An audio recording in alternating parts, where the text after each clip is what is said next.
ألف لام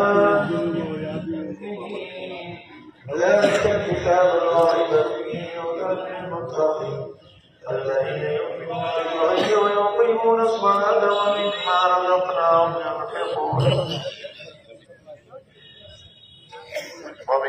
رزقناهم ينفقون أولئك على هدى من ربهم وأولئك هم المفلحون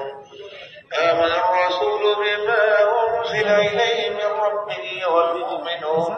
كل آمن بالله وملائكته وكتبه ورسله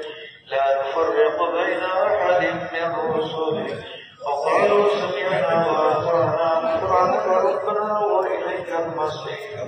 لا يكلف الله نفسا إلا وسعها لها ما كسبت وعليها ما اكتسبت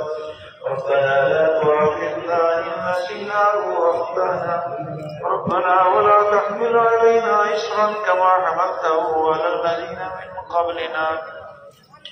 ربنا كما أصابنا بالكتاب عليهم إلهي محمد يصاب سيدنا وصلاة رضي الله عنه حضرت محمد إسماعيل رحمة الله عليه